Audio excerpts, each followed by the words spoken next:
찬송가 322장 찬송하겠습니다. 찬송가 322장입니다.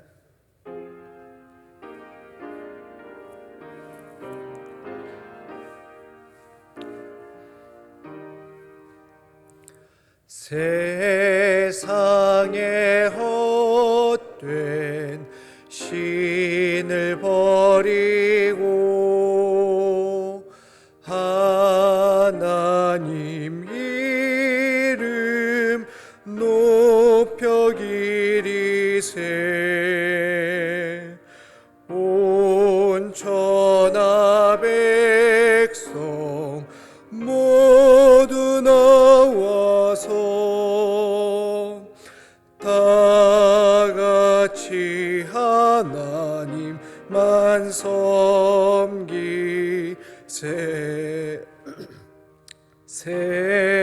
세상에 헛된 우상 버리고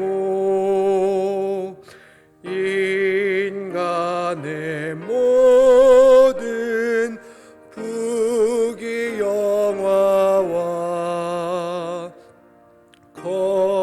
거짓과 불의 모두 버리고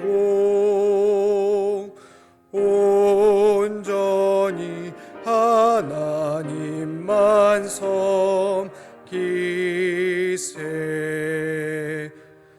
주님의 백성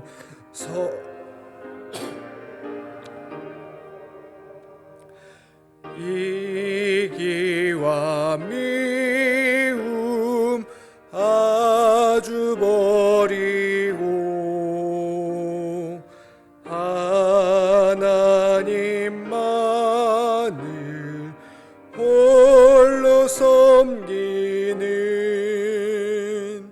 천국을 어서 이루어 주소서. 아멘.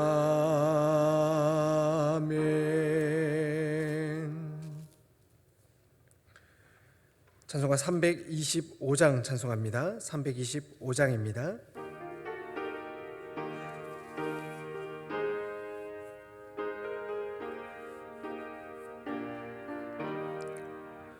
예수가 함께 계시니 시험이 오나 겁없네. 기쁨의 근원 되시는 예수를 위해 삽시다. 날마다 주를 섬기며 언제나 주를 기리고 그 사랑 안에 살면서 딴 길로 가지 맙시다. 이 세상 사는 동안에 주 이름 전파하면서 무한한 복락 주시는 예수를 위해 삽시다. 날마다 주를 섬기며 언제나 주를 기리고 그 사랑 안에 살면서 딴 길로 가지 맙시다. 이 세상 친구 없어도 예수는 나의 친구니 불의한 일을 버리고 예수를 위해 삽시다. 날마다 주를 섬기며 언제나 주를 기리고 그 사랑 안에 살면서 딴 길로 가지 맙시다. 주께서 심판하실 때 잘했다 칭찬하리니 이러한 상급 받도록 예수를 위해 삽시다. 날마다 주를 섬기며 언제나 주를 기리고 그 사랑 안에 살면서 딴 길로 가지 맙시다. 아멘. 오늘 함께 묵상하실 말씀은 민수기 31장 말씀입니다. 민수기 31장 말씀, 저와 한 절씩 교독하시고 마지막 절 함께 읽겠습니다. 여호와께서 모세에게 말씀하여 이르시되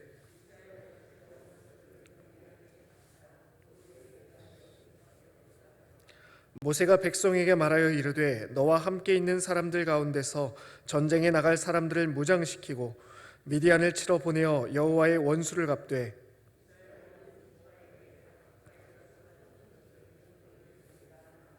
각 지파에서 1000명씩 이스라엘 100만 명 중에서 12,000명을 택하여 무장을 시킨지라.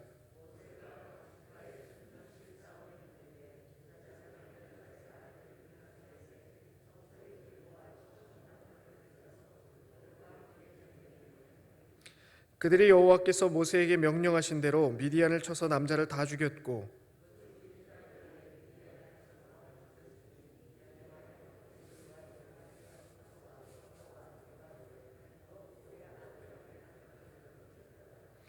이스라엘 자손이 미디안의 부녀들과 그들의 아이들을 사로잡고 그들의 가축과 양떼와 재물을 다 탈취하고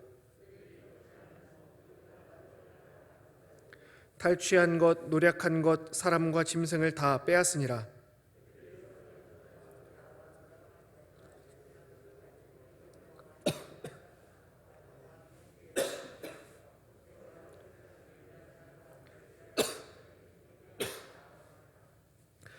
모세와 제사장 엘르아살과 회중의 지도자들이 다 진영 밖에 나가서 영접하다가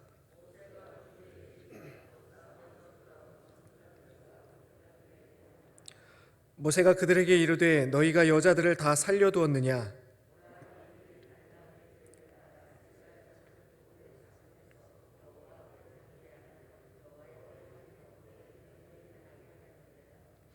그러므로 아이들 중에서 남자는 다 죽이고 남자와 동침하여 사내를 아는 여자도 다 죽이고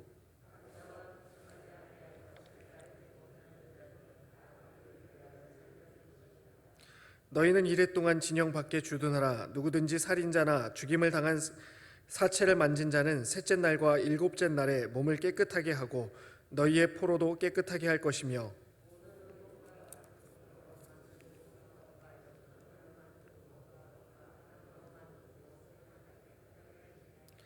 제사장 엘르아살이 싸움에 나갔던 군인들에게 이르되 이는 여호와께서 모세에게 명령하신 율법이니라.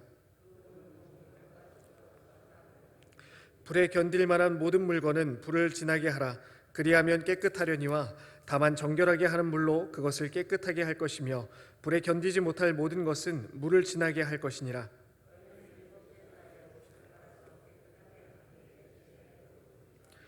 여호와께서 모세에게 말씀하여 이르시되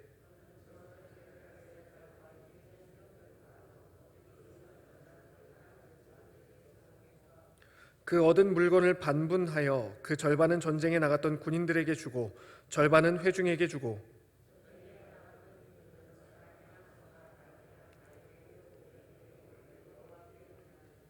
곧 이를 그들의 절반에서 가져다가 여호와의 거제로 제사장 엘르아살에게 주고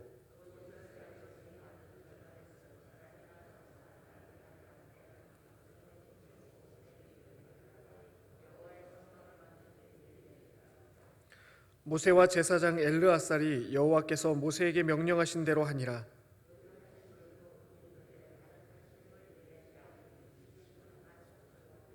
소가 72,000마리요 사람은 남자와 동침하지 아니하여서 사내를 알지 못하는 여자가 도합 32,000명이니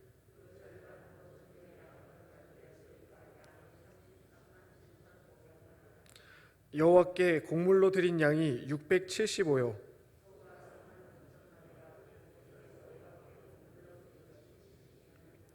나귀가 3만 500마리라. 그 중에서 여호와께 곡물로 드린 것이 61마리요.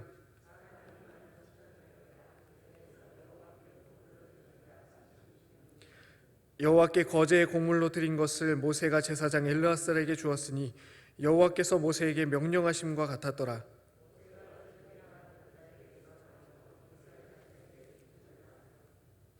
곧 회중이 받은 절반은 양이 33만 7,500마리요.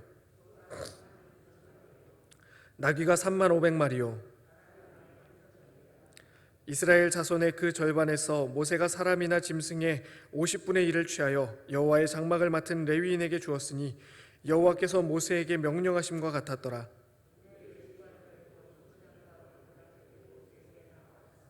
모세에게 말하되 당신의 종들이 이끈 군인을 계수한즉 우리 중 한 사람도 축나지 아니하였기로.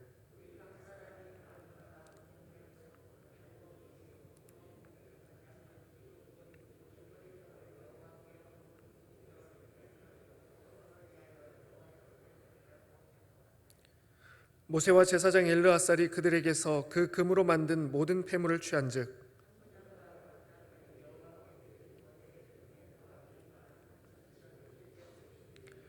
군인들이 각기 자기를 위하여 탈취한 것이니라. 모세와 제사장 엘르아살이 천부장과 백부장들에게서 금을 취하여 회막에 들여 여호와 앞에서 이스라엘 자손의 기념을 삼았더라. 아멘.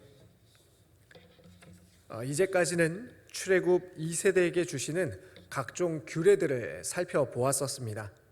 하나님께서 규례를 주시는 이유가 무엇이었을까요? 지금 가나안 땅을 눈앞에 둔 이스라엘 백성들이 새로운 환경에서도 변함없이 하나님을 잘 섬기도록 하기 위함이었습니다. 마음과 태도가 변질되지 않고 지금 이 순간처럼 지금처럼 하나님 앞에서 바르게 살아가도록 하시기 위함이었습니다.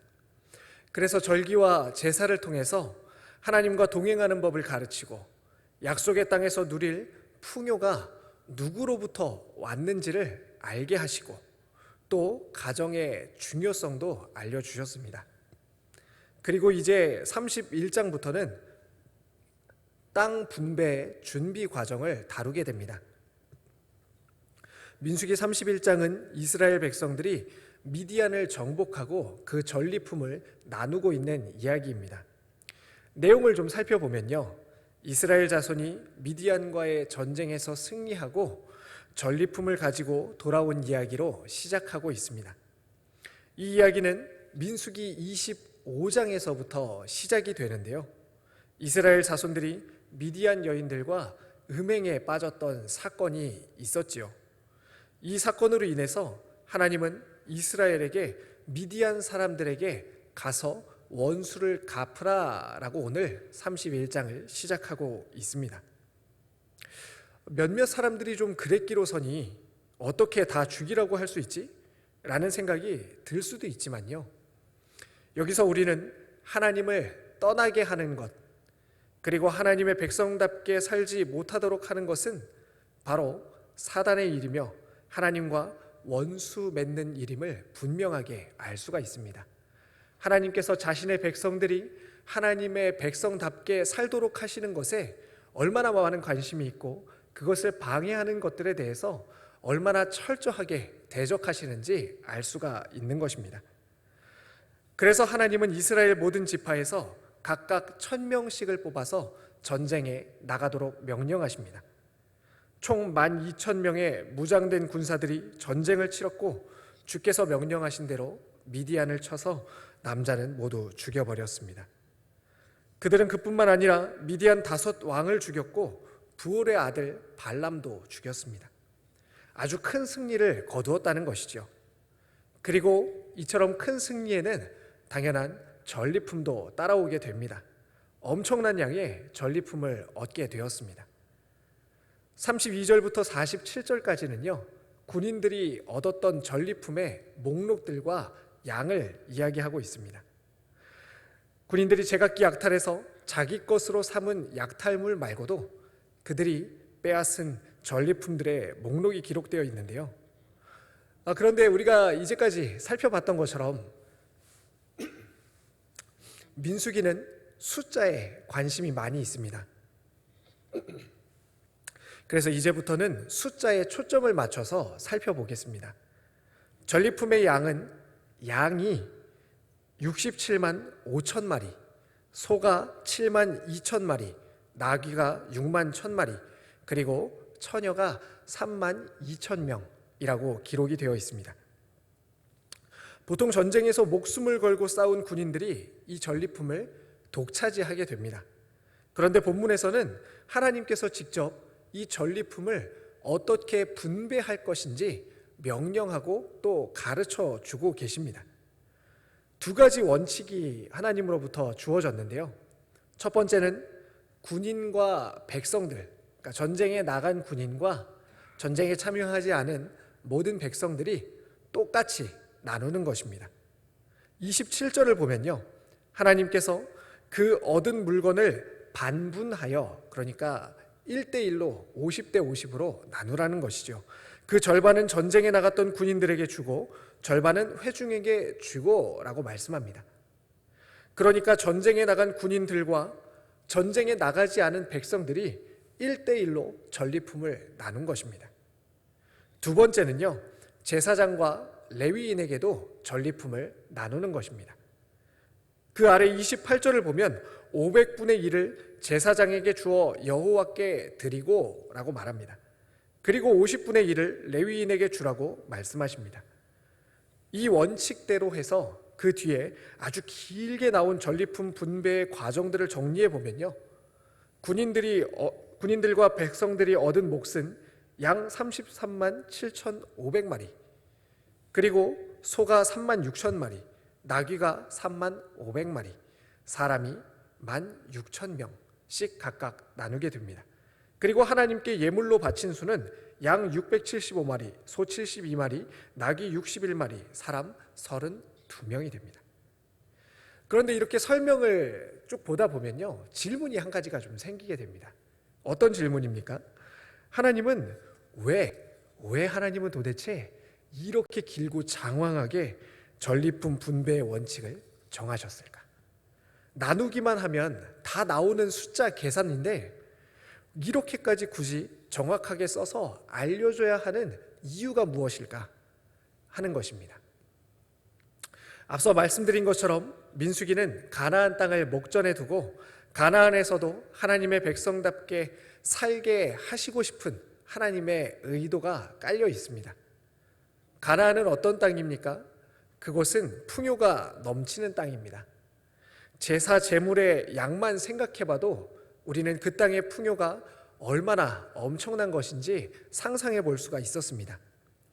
그런가 하면 반면 하나님을 잊어버릴 가능성도 크다고 말씀드렸었습니다. 광야에서 아예 가진 것, 소유한 것이 없을 때는 욕망도 탐욕도 좀 덜 할 수 있습니다. 하지만 이제 가나안 땅에 들어가는 즉시 이스라엘은 자신의 탐욕과 마주하게 될 것입니다. 가장 처음 일어난 여리고성 전투에서 아간의 범죄를 우리는 잘 알고 있지요. 바로 우리가 직면하는 약속의 땅의 풍요로움 앞에서 직면하는 나의 소유욕 그리고 탐욕에 대한 문제가 잘 드러나게 됩니다. 하나님은 이러한 인간의 탐욕을 너무나도 잘 알고 계셨습니다. 목숨을 걸고 싸워서 얻은 전리품인데 분명 군인들이 다 가지고 싶었을 것입니다. 아마 내가 그것을 다 갖겠다고 주장한다 하더라도 아무도 거기에 대해서 무엇이라 이야기할 수 없었을 것입니다. 하지만 하나님은 손수 싸움에 나간 사람들이 전리품을 독차지하지 못하게 하는 법을 만드셨습니다. 전쟁에 참여하지 않은 이스라엘 백성에게도 나누게 하셨습니다. 여기에는 아마 연로해서 혹은 병들어서 혹은 가정의 일이 있거나 기타 여러 가지 일들로 전쟁에 참여하지 못한 사람들도 있었을 것입니다. 하나님은 모든 사람들이 나눌 수 있도록, 누릴 수 있도록 흘려 보내십니다. 그런데 좀 문제가 있습니다. 이것은 너무 불공평한 것이 아닐까? 어떻게 목숨 걸고 전쟁터에서 싸운 사람과 아무것도 하지 않은 사람이 그 얻은 것을 1대1로 나눌 수가 있단 말입니까? 물론 성경에 기록된 대로 50대 50으로 나눈다는 점만 생각해 보면 굉장히 불공정하고 불합리하게 느껴질 수 있습니다. 하지만 실제로 계산을 해보면 전쟁에 나간 군인이 12,000명이고 전쟁에 나가지 않은 백성들의 숫자가 엄청나게 많이 있으니까 군인 한 사람이 받는 양을 숫자로 한번 계산해 볼 때요, 군인 한 사람이 받은 양 마리의 숫자는요 약 28마리 정도가 되고요, 백성 한 사람이 받는 양은 약 0.5마리, 그러니까 반마리의 양 정도를 받게 됩니다. 사랑하는 성도님들, 하나님은 우리의 탐욕을 너무나 잘 알고 계십니다. 할 수만 있으면 더 갖고 나누기보다 독차지하기를 원하는 마음, 내가 수고했으니 내 마음대로 내 전부를 사용할 수 있다는 우리의 마음을 꿰뚫어 보십니다. 그래서 여기에는 두 가지 은혜가 사실 숨어 있습니다. 하나는 하나님께서 우리의 문제, 우리의 연약함을 잘 아시고 미리 대비해 주신다는 것입니다. 가르쳐 주십니다. 말씀으로도 가르치시고 양심으로도 가르치시고 또 다락 모임을 통해서도 가르치시고 찬양과 기도를 통해서도 가르쳐 주십니다. 어쩔 때는요, 저희 청년들이나 또 성도님들과 이야기를 나누다 보면요, 생각지도 않은 TV 프로그램을 통해서도 가르쳐 주신다고도 합니다. 그런 점에서 본문 말씀도 오늘 하루를 살아가는 귀중한 지침이 되고 하나님의 뜻을 따라 바르게 살아가는 대비책이 될 것입니다. 그리고 다른 하나는 나는 전쟁터에 나가서 목숨을 걸고 싸운 그 군인이 아니라 그들의 은혜로 더불어 살아가는 백성일 때가 더 많다는 것입니다. 누구나 혼자 살 수 있는 사람은 없습니다. 그런데 사람들은 영원히 건강할 것처럼 살아갑니다. 영원히 부유할 것처럼 살아갑니다. 영원히 소유할 것처럼 살아갑니다. 만약 누군가 나에게 나누어 주지 않았다면, 나누어 주지 않는다면 우리는 살아갈 수 없는 존재입니다. 비단 물질뿐만이 아닙니다. 누군가 나에게 마음을 나누어 주었고, 누군가 나에게 물질을 나누어 주었고, 그리고 무엇보다 우리 주님께서 나에게 생명을 나누어 주셨습니다. 이것을 기억하시며 오늘 하루도 내게 있는 것을 하나님과 이웃과 나누는 삶, 그리고 이웃과 하나님으로부터 받는 작고 사소한 모든 것으로부터 은혜를 누리시는 저와 모든 성도님들이 되시기를 간절히 축원드립니다. 기도하겠습니다. 주님, 오늘도 저희의 연약함을 아시며 또 하나님 능히 우리 스스로 우리의 삶의 모든 것을 취할 수 없는 연약함을 돌보시는 하나님을 붙듭니다. 하나님, 오늘도 우리가 가진 것을 통하여서 이웃과 함께 나누며 하나님과 나누며 그리고 또 하나님과 이웃들로부터 받는 사랑과 모든 것들을 감사함으로 누리는 복된 하루가 되게 하여 주시옵소서. 예수님의 이름으로 기도합니다. 아멘. 하늘에 계신 우리 아버지여, 이름이 거룩히 여김을 받으시오며 나라가 임하시오며 뜻이 하늘에서 이루어진 것 같이 땅에서도 이루어지리이다. 오늘 우리에게 일용할 양식을 주시옵고 우리가 우리에게 죄 지은 자를 사하여 준 것 같이 우리 죄를 사하여 주시옵고 우리를 시험에 들게 하지 마시옵고 다만 악에서 구하시옵소서. 나라와 권세와 영광이 아버지께 영원히 있사옵나이다. 아멘. 오늘 기도하실 때 특별히 우리의 도움이 필요한 이웃들이 있으시다면요, 그분들을 위해서 기도해 주시고 또 교회를 위해 기도하실 때 우리 교회 1만 성도의 비전을 위해서 나라 민족을 위해서 각자 삶의 기도의 제목을 가지고 기도하겠습니다.